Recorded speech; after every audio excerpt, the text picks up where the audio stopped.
Quiero invitarlos esta mañana al capítulo 42 de Isaías. Cada celebración tiene que ver con algunas cosas específicas, regalos, alegría, recuerdos.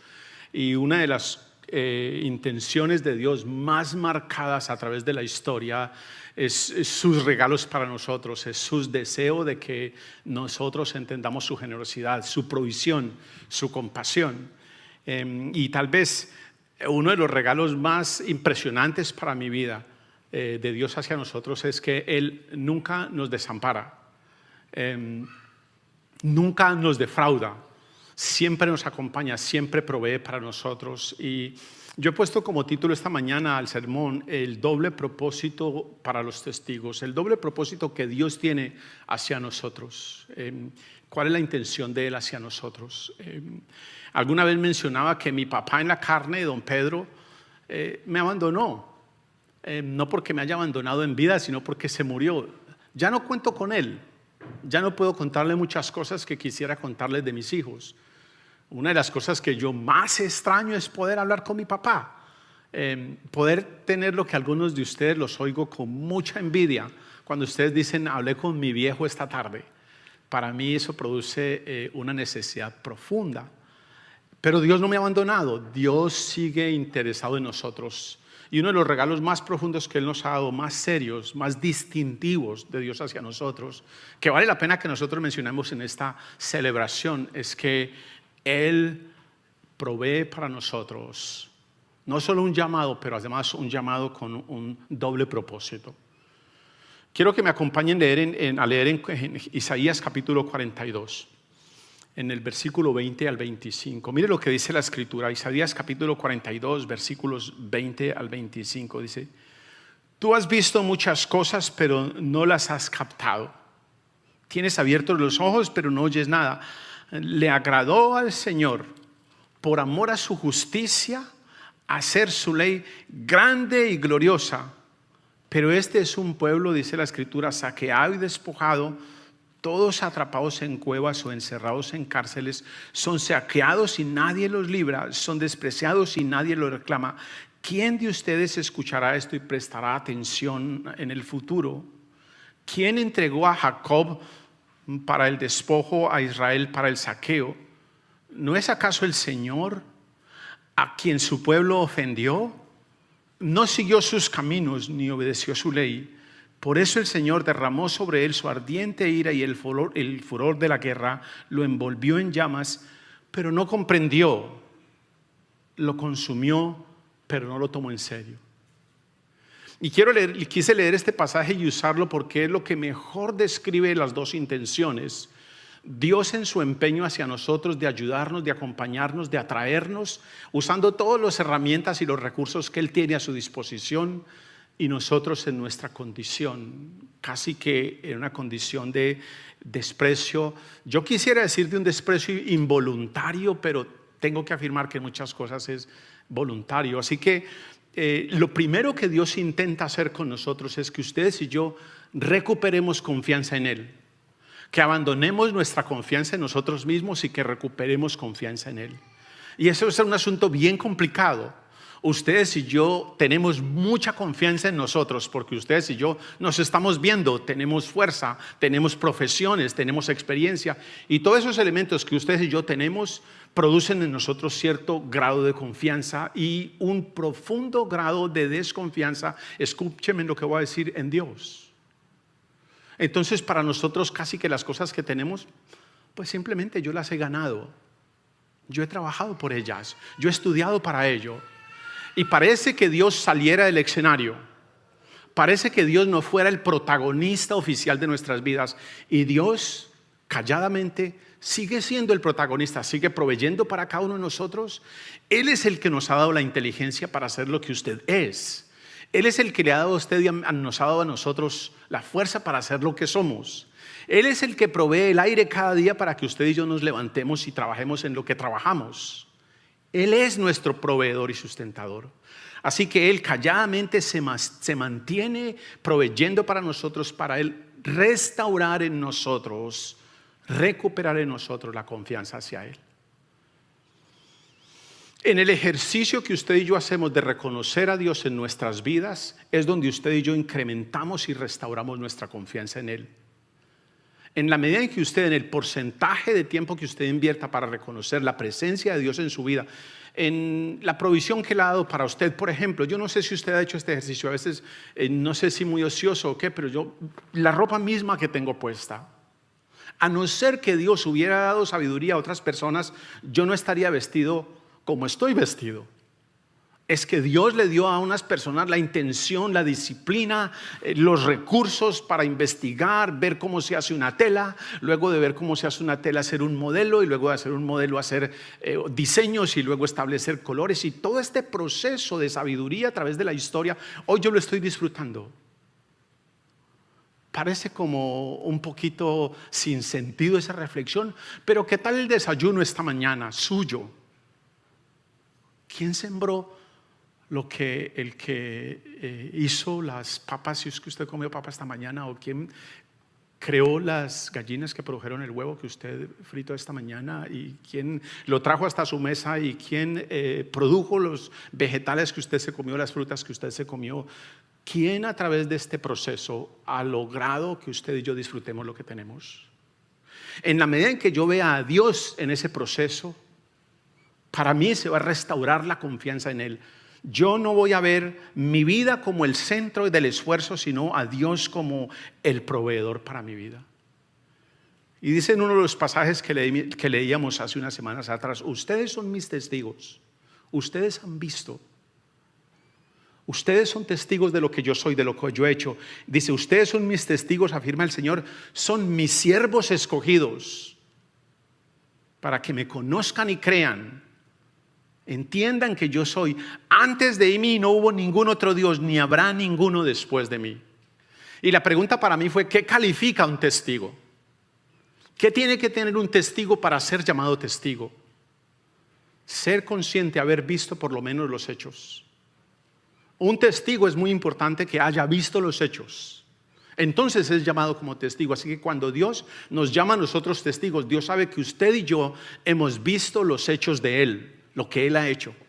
Ustedes y yo no tenemos excusa. Él empieza a restaurar nuestra confianza en Él, a restaurar nuestro descanso en Él, cuando Él nos invita: venga usted como testigo mío. Pero además suma algo interesante: ustedes no solo son mis testigos, ustedes son mis siervos escogidos. A causa de que ustedes y yo abandonamos, olvidamos a Dios, Dios decidió a través de la historia recordarnos constantemente quién es Él, y recordarnos constantemente cosas que ustedes y yo debiéramos saber, que yo no sé si ustedes y yo lo hayamos pensado. Yo lo pienso con muy poquita frecuencia. Mire cómo nos dice, y Dios tiene esta misma intención hoy, todos los días. Acompáñeme por favor en Isaías 40, versículos 21 hasta el 31. Dice así la Escritura: ¿acaso no lo saben ustedes? ¿No se habían enterado? ¿No se los dijo desde el principio? ¿No lo entendieron desde la fundación del mundo? Él reina sobre la boda de la tierra, cuyos habitantes son como langostas. Él extiende los cielos como un todo, despliega como carpa para ser habitada. Él anula a los poderosos y a nada reduce a los gobernantes de este mundo. Escasamente han sido plantados, apenas han sido sembrados, apenas echan raíz en la tierra, cuando Él sopla sobre ellos y se marchitan, y el huracán los arrasa como paja. ¿Con quién entonces me compararán ustedes? ¿Quién es igual a mí?, dice el Señor. Alcen los ojos y miren los cielos. ¿Quién ha creado todo esto? El que ordena la multitud de las estrellas. Mire esta expresión tan interesante: una por una, y llama a cada uno por su nombre, a cada una por su nombre. Es tan grande su poder y tan poderosa su fuerza que no falta ninguna de ellas. ¿Por qué murmuras, Jacob? ¿Por qué refunfuñas, Israel? Mi camino está escondido del Señor. Mi Dios ignora mis derechos. ¿Acaso no lo sabes? ¿Acaso no te has enterado? El Señor es el Dios eterno, creador de los confines de la tierra. No se cansa ni se fatiga, y su inteligencia es inagotable. Él fortalece al cansado y acrecienta las fuerzas del débil. Aún los jóvenes se cansan, se fatigan y los muchachos tropiezan y caen. Pero los que esperan en el Señor renovarán sus fuerzas. Volarán como las águilas. Correrán y no se fatigarán. Caminarán y no se cansarán. Este es el discurso de Dios para nosotros a través de la historia, que ustedes y yo revisemos las posiciones científicas y las posiciones divinas. Si la ciencia y la historia y los astrólogos y los astrónomos y los investigadores nos dicen una cosa de lo que estamos viendo, pero Dios nos dice, ¿acaso no se lo han contado? ¿Acaso no se dan cuenta? El hecho de que hayamos abandonado a Dios, que no confiemos plenamente en lo que Él es para nosotros, ha causado un profundo dolor en el corazón de Él, pero no lo ha hecho retirarse, ha causado tragedia, dolor en cada uno de los profetas y siervos de Dios a través de la historia. Ha causado un profundo dolor en nosotros, en su pueblo, quienes voluntaria o involuntariamente nos hemos sumido en una oscuridad. Siendo que tenemos ojos, dice la Escritura, no vemos, y teniendo oídos, no acabamos de comprender. De modo que Dios, en su intención hacia nosotros, no nos deja, nos ofrece el regalo de que regresemos a Él, que confiemos nuevamente en Él. Está la ceguera en que hemos caído, que la Escritura dice que aún las bestias parecen más sabias que nosotros.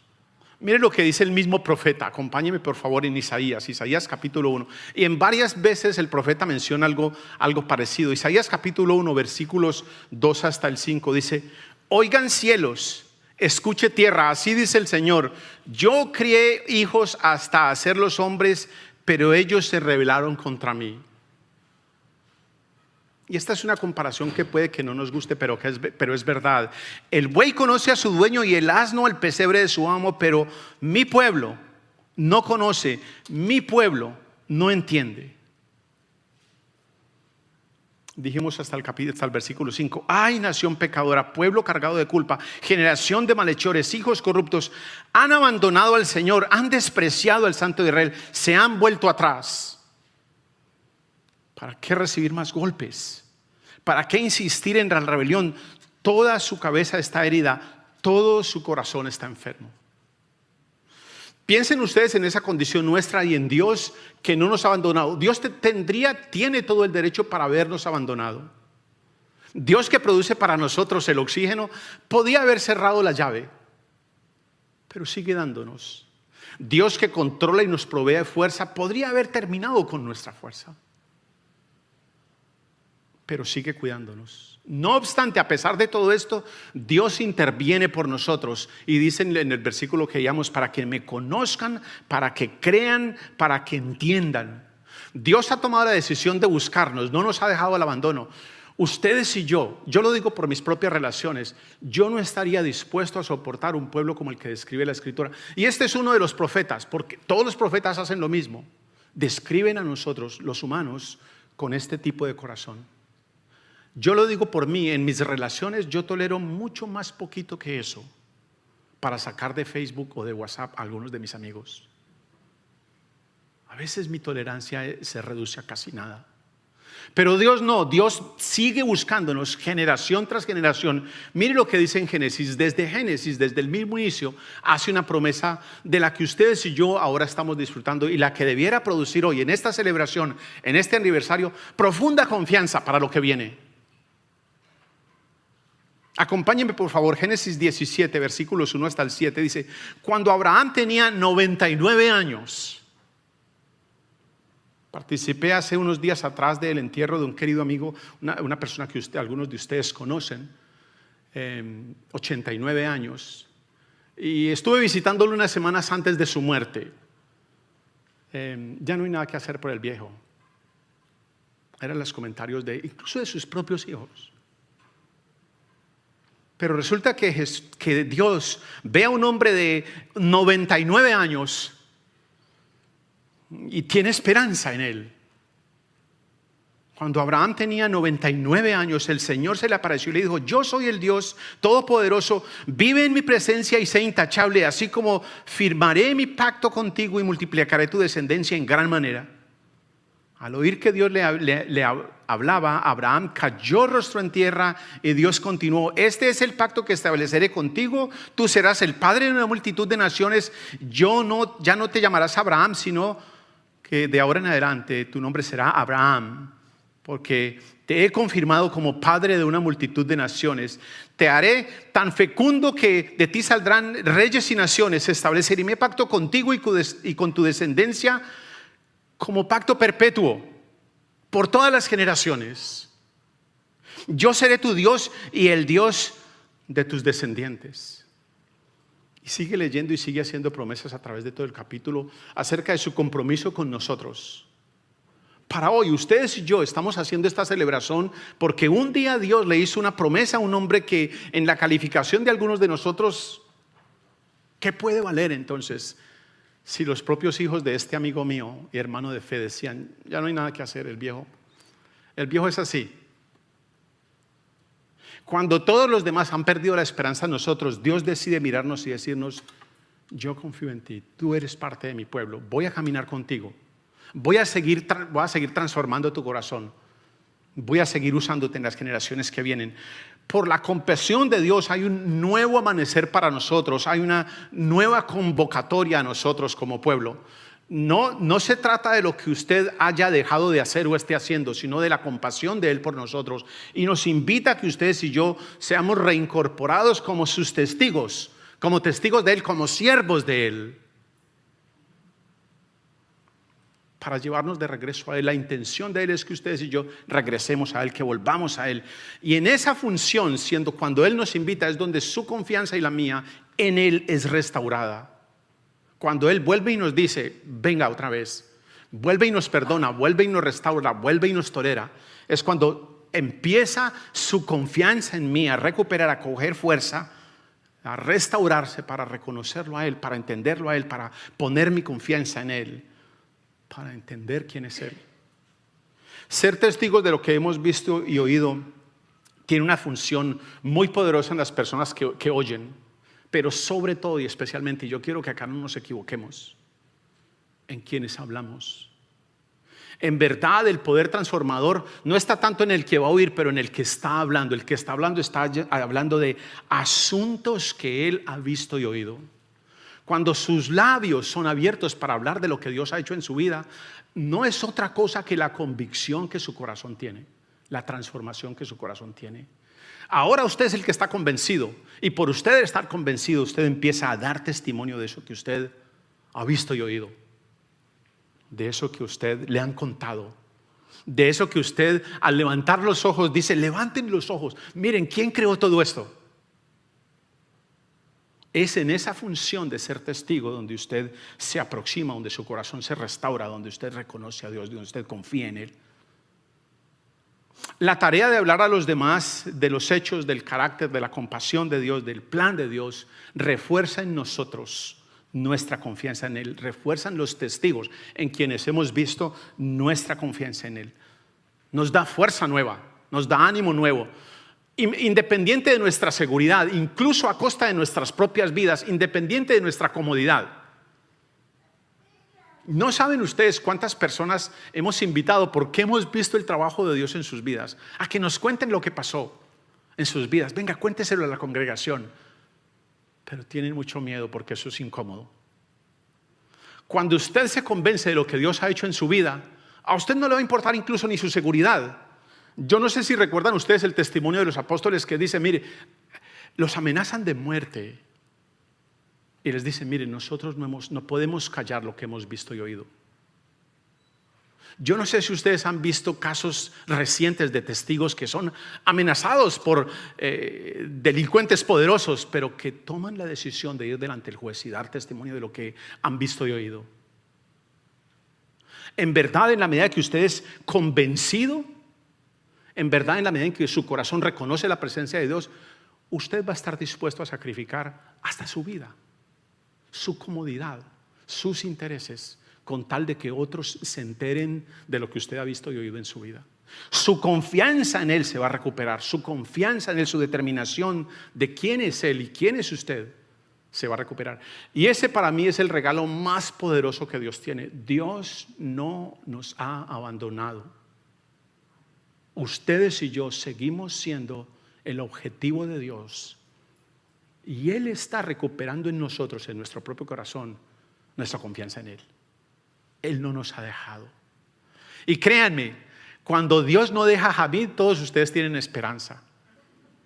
Todos ustedes tienen esperanza, porque si Él no me ha abandonado a mí. ¡Wow! El segundo regalo que Dios hace acá para nosotros, la segunda oferta que Él hace y que no ha dejado de hacer, la que nunca para, que sigue insistiendo, es que Él va a reimplantar su verdad. Está haciéndolo constantemente. No hay predicador, no hay conferencista, no hay quien pueda hacer esto de la manera que Dios lo hace. Y va a reimplantar su verdad en varias áreas específicas. En la primera es que Él es un Dios, o el único Dios trascendente, eterno. Quiero que me acompañen allí mismo en Isaías capítulo 43. En Isaías el Señor nos dice: ¿quién es Él? Lo hemos visto, hemos leído ya este pasaje, pero quiero que lo leamos nuevamente. Isaías 43, versículos 9 hasta el 12. Dice: que se reúnan todas las naciones y se congreguen los pueblos. ¿Quién de entre ellos profetizó estas cosas y nos anunció lo ocurrido en el pasado? Que presenten sus testigos y demuestren tener razón, para que otros oigan y digan: es verdad. Dios se presenta y llama a los demás a que digan: ok, perfecto. A ver, muéstrenme quién es el que ha dicho, quién es el que ha escrito, quién es el que puede mencionar la historia. Y luego se refiere a nosotros y dice lo siguiente: ustedes son mis testigos, afirma el Señor, y mis siervos escogidos, para que me conozcan y crean en mí y entiendan. Tres palabras interesantes: me conozcan, crean en mí y entiendan que yo soy. Antes de mí no hubo ningún otro Dios, ni habrá ninguno después de mí. Yo soy el Señor, fuera de mí no hay ningún otro Salvador. Yo he anunciado, salvado y proclamado: yo entre ustedes, dice el Señor, y no un Dios extraño. Ustedes son mis testigos, afirma el Señor. Yo soy Dios. Y sigue el Señor hablando al profeta. Pero el otro regalo poderoso que Dios insiste en darnos es esa intención de Él de reimplantar la verdad de quién es Él.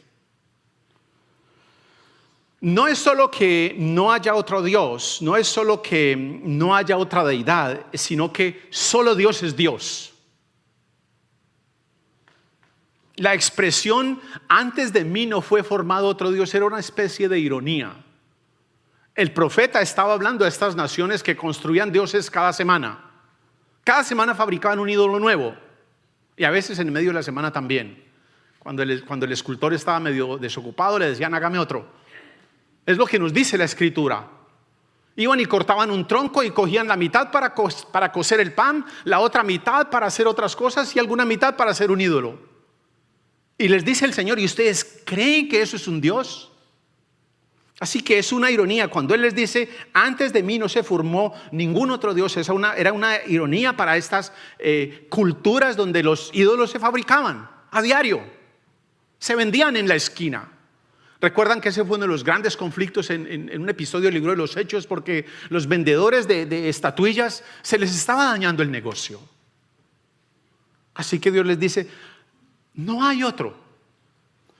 Antes de que cualquier Dios fuera formado. Y es un ataque directo a los cuentos mitológicos antiguos, donde ellos tienen, según ellos, historia de cómo se formaron sus dioses. A mí me gusta mucho la mitología. A quienes de ustedes les gustan, si han oído de esos episodios donde un dios viene y toma posesión de una mujer y entonces de allí sale un semidios. Y casi sobre todo eso está construida nuestra mitología. Dios les dice: yo no soy de esos. Yo no fui formado, yo no fui creado. La declaración de Dios es radical. Solo hay un Dios. Solo hay un Dios que no ha sido formado. Yo no he sido formado, Él es. Y antes de Él, según dice la Escritura, antes de que las personas empezaran a fabricar ídolos, yo ya era. Yo ya estaba, dice Él. Fuera de mí no hay nadie más. Yo soy Dios. Empieza a sostener y hacer esas afirmaciones acerca de quién es Él. Pero además afirma otra cosa interesante en el pasaje que leímos, que Él es el único que tiene control absoluto sobre todo. Y yo no sé para ustedes, pero para mí es muy desconsolador leer las noticias, oír las noticias y ver todo esto. Le parece a uno que uno está atrapado en una maraña de complots y de teorías estas donde ustedes y yo no vamos a poder salir. Cuando la historia nos dice que no, el Señor es el que tiene control de la historia. Él es el que la mide. Así que la afirmación en Isaías 43 tiene un doble propósito cuando en el versículo 12 afirma que ningún otro Dios extraño tiene absolutamente ningún poder para hacer nada de la revelación en la historia. Ningún otro Dios tiene, nadie más puede contar, nadie más puede hacer lo que Dios ha hecho por el pueblo. Ningún otro Dios, dice él. Dios primero entonces reveló lo que haría, Dios luego hizo lo que haría, Dios interpretó lo que haría, Dios explicó y enseñó a su pueblo el fundamento de esta promesa que Él cumpliría. Nadie más ha podido hacer eso, dice, y les pregunta, bueno, vengan y díganme, ¿cómo fue que ustedes construyeron el pasado? ¿Cómo están ustedes trazando el presente? Y díganme qué va a pasar en el futuro. Ustedes no pueden, le dice el Señor a los dioses. Yo puedo, yo lo he hecho. Revela todo este plan de salvación y solo Dios, quien tiene absoluto control sobre los eventos de principio a fin, puede hacer esto, puede reclamar dominio completo de la historia y de su significado, solo Él. La historia es la historia de Dios porque es Dios el que está escribiendo la historia. El autor de la historia controla la historia. Como quien hace un cuento, Él controla su evento desde principio a fin.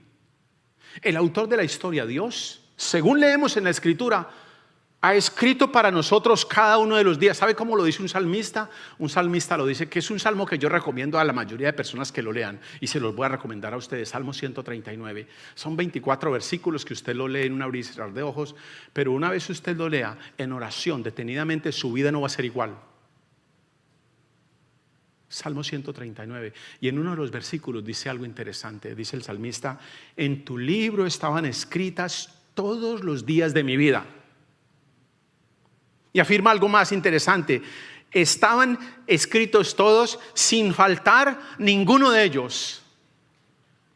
Y dice algo interesante, sin faltar ninguno de ellos antes de que ellos fueran formados. Lo que nos obliga a pensar, wow, o sea que entonces Dios sabía que esto iba a pasar hoy, esta mañana.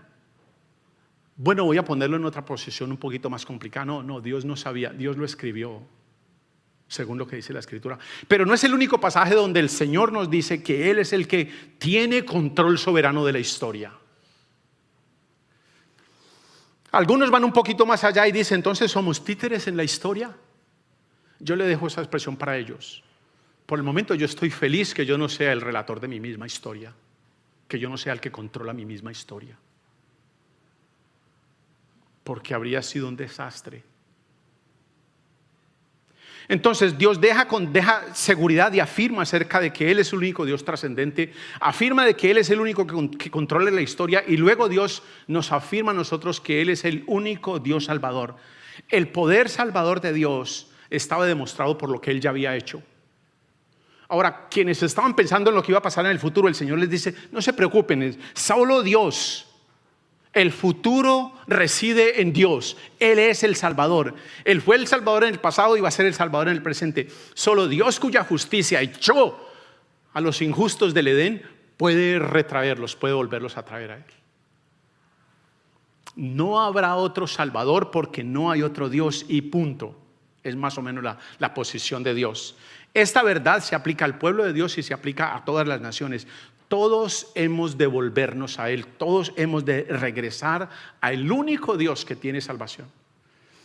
Alguien me dijo esta mañana que estaba leyendo Isaías, y una de las cosas que me sorprende a mí de los profetas es cómo Dios no solo le habla a su pueblo, pero le habla con toda autoridad a las naciones que están alrededor, aunque esas naciones no creen en Dios. Y Dios les dice, ustedes van a tenerme que rendir cuentas a mí. Y les rinden cuenta. Les toma cuenta. Así que este proceso, esta historia escrita, no es solo para nosotros que creemos, es para los que no creen también. Dios es el único Dios salvador. Y todos tendremos que volvernos a este único Dios salvador, porque no hay otro Dios. Fin de la discusión. No habrá otro salvador. Mire lo que dice Isaías capítulo 45. Versículo 20 al 21. Acompáñeme por favor. Allí mismo estamos deleitándonos en lo que Isaías dice. Isaías capítulo 45, versículos 20 al 22, perdón. Dice así: reúnanse fugitivos de las naciones, congréguense y vengan. Ignorantes son los que cargan ídolos de madera y oran a dioses que no pueden salvar. Declaren y presenten sus pruebas, deliberen juntos. ¿Quién predijo esto hace tiempo? ¿Quién lo declaró desde tiempos antiguos? ¿Acaso no lo hice yo, el Señor? Fuera de mí no hay otro Dios, Dios justo y salvador. ¿Hasta qué dijimos? Hasta el 22. No hay ningún otro fuera de mí. Vuelvan a mí y sean salvos todos los confines de la tierra, porque yo soy Dios, no hay ningún otro. Estas son en realidad las verdades que sostienen al universo. No son solo verdades importantes para nosotros, pero son tan importantes que Dios ha decidido recalcarlas, reafirmarlas a través de la historia, porque son verdades que sostienen al universo mismo. Somos testigos. ¿Qué hay más importante para nosotros? ¿Qué puede haber más trascendente que la verdadera identidad del único Dios vivo y salvador? ¿Qué puede haber más importante para resaltar en nosotros que saber quién tiene control sobre la historia? Y Dios ha confirmado estas verdades cósmicas a través de sus profetas, pero Dios ha hecho algo que es mucho más serio. Dios ha confiado estas verdades en ustedes y en mí, en testigos humanos. Yo, en mi condición, no tomaría esos riesgos. Semejante anuncio se lo entregaría a seres extraordinarios que hicieran temblar a aquellos que van a oír. Pero Dios ha decidido ponerlas en nuestras manos. Dios nos las entregó a nosotros. Lo que por supuesto tiene un grado de compasión, tiene una profunda esperanza, tiene una inmensa vulnerabilidad. No en el Dios que está dando, ni en el mensaje que está dando, ni en la subsistencia y veracidad, la inerrancia de sus pactos y de sus promesas, no. Pero en el proyecto que Él ha establecido en nosotros. Dios es muy compasivo, pero Dios toma riesgos que yo no tomaría. Él tiene mucha confianza en nosotros. Mire lo que dice, acompáñeme. Este es uno de los siervos de Dios, uno de los hijos de Dios, a quien Dios le confía esta tarea. En Hechos capítulo 9. Acompáñeme por favor, Hechos capítulo 9, versículos 15 al 16. Dice así la escritura. Uno de los hombres tal vez más conocidos para nosotros como testigo de Dios. Y dice: ve, insistió el Señor, porque ese hombre es mi instrumento escogido para dar a conocer mi nombre tanto a las naciones y a sus reyes como al pueblo de Israel. Yo le mostraré cuánto tendrá que padecer por mi nombre. Dios tomó la decisión de estas verdades tan profundas confiárnoslas a nosotros, a personas como ustedes y como yo.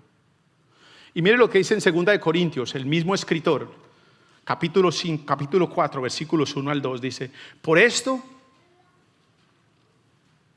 ya que por la misericordia de Dios tenemos este ministerio, no nos desanimamos, más bien hemos renunciado a todo lo vergonzoso que se hace a escondidas, no actuando con engaño ni torcemos la palabra de Dios. Al contrario, mediante la clara exposición de la verdad, nos recomendamos a toda conciencia humana en la presencia de Dios. Y dice versículos 5 hasta el 7, acompáñeme por favor, dice: no nos predicamos a nosotros mismos, sino a Jesucristo como Señor. Nosotros no somos más que servidores de ustedes por causa de Jesús. Porque Dios, que ordenó que de la luz resplandeciera en las tinieblas, hizo brillar su luz en nuestro corazón para que conociéramos la gloria de Dios que resplandece en el rostro de Cristo. Pero tenemos este tesoro en vasijas de barro para que se vea que tan sublime poder viene de Dios y no de nosotros.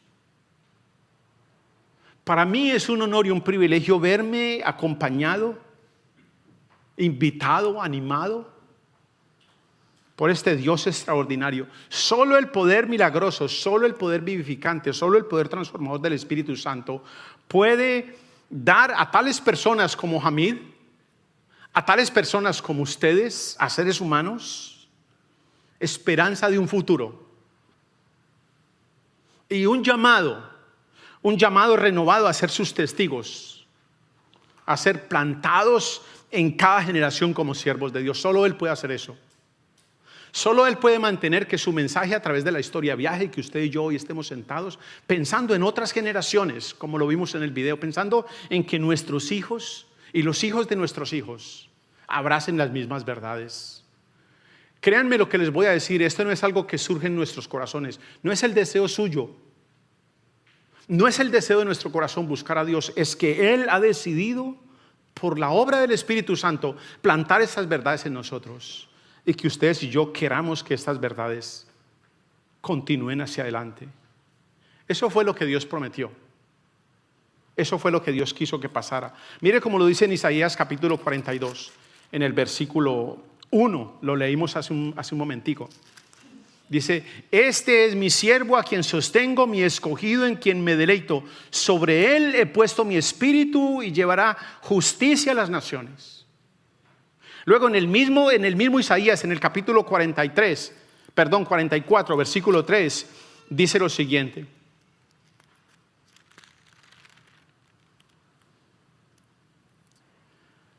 Dice que regaré con agua la tierra sedienta y con arroyos el suelo seco. Derramaré mi espíritu sobre tu descendencia y mi bendición sobre tus vástagos.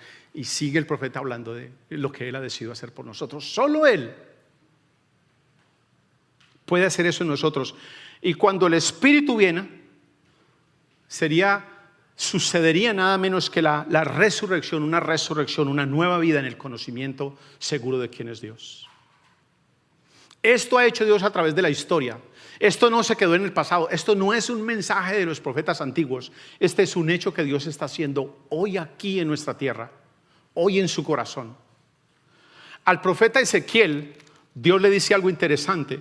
Dice que vaya y le predique a un valle de huesos secos. Y después de que el profeta le predica a esos huesos secos, mire lo que le dice. Después que le ha predicado, yo no sé cómo se sentiría usted si le dicen que vaya y le predique un poco de huesos. Bien, el profeta va y les predica. Y después de que les predica a esos huesos secos, mire lo que le dice el Señor.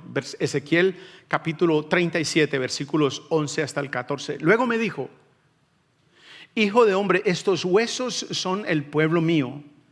Ellos andan diciendo: nuestros huesos se han secado, ya no tenemos esperanza. ¿No ha oído usted esas declaraciones recientemente? Estamos perdidos.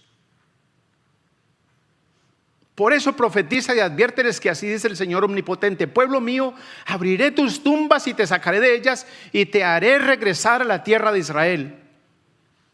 Y cuando haya abierto tus tumbas y te haya sacado de allí, entonces, pueblo mío, sabrás que yo soy el Señor.